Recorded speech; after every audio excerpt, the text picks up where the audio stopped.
Welcome to The Explainer. Today, we're jumping right into Morgan Housel's fantastic book, The Psychology of Money.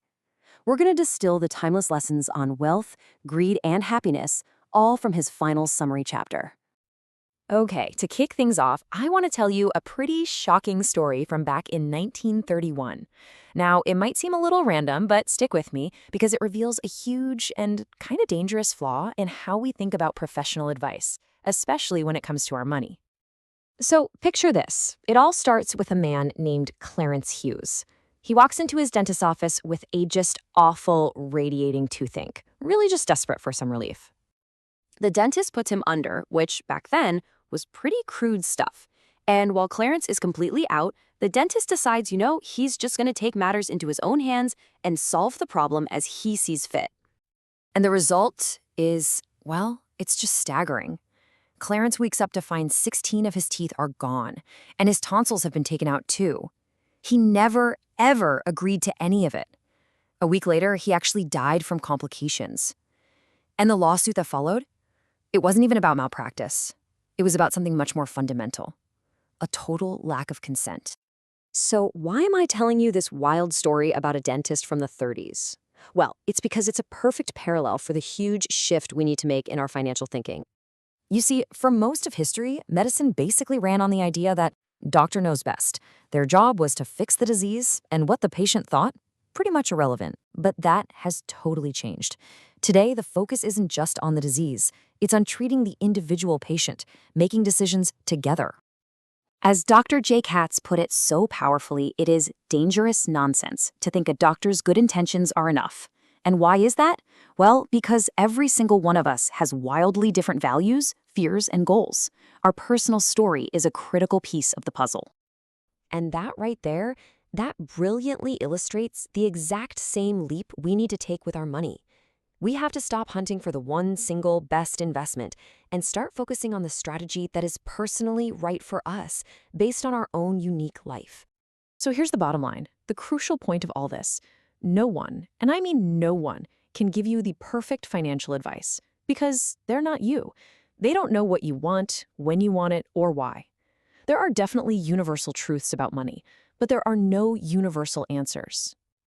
Okay, so let's see how that big idea builds into some core principles. And remember, these aren't meant to be strict rules for what to do. They're more like guides for how to think. It really all boils down to three things. First, you need humility when things go right and forgiveness when they go wrong. You gotta respect that luck and risk are always in play. Second, you have to get that true wealth is not about showing off your income, it's about what you don't spend. And finally, and maybe most importantly, every single decision should be guided by your own peace of mind. I love this definition of wealth. It's created in that gap between your ego and your income. It's the money that you're saving and investing, the assets that are quietly working for you behind the scenes, not the flashy stuff you buy to prove to people that you have money. Look, if you remember just one thing from all of this, let it be this sentence right here. This is the ultimate guidepost. Some people, they need aggressive growth to feel secure. Other people need conservative, stable investments. There's no single right answer, only the answer that lets you rest easy. All right, so once you've got that mindset dialed in, then we can look at a few powerful strategies that really work over the long term. This is it. This is the big one. If you want to do better as an investor, the most powerful lever you can possibly pull is your time horizon.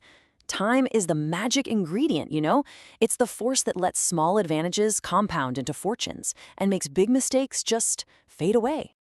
All of these other strategies really just support that long-term view. You have to get comfortable with being wrong. A lot. It's just part of the game. Use your money to buy freedom and control over your schedule, not just more stuff. Earn respect through kindness, not a fancy watch.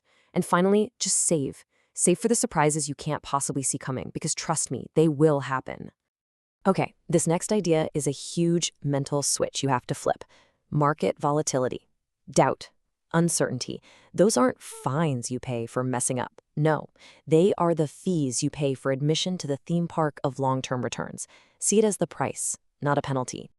And to wrap up the strategies, always give yourself room for error. A margin of safety is your best friend. Stay flexible because your own goals are going to change over time. Learn to like calculated risks, but be absolutely paranoid of any risk that could wipe you out of the game completely. And most importantly, you have to define the game you're playing.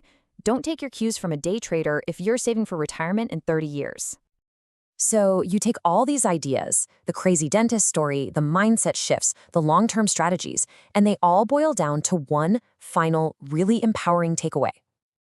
You have to respect the mess. What does that mean?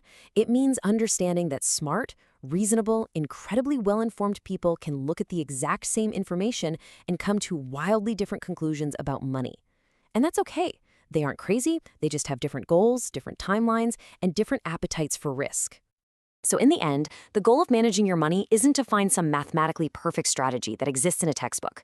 No way. It's to find the strategy that works for you, that fits your personality, and that helps you sleep soundly at night. That is the only right answer there is.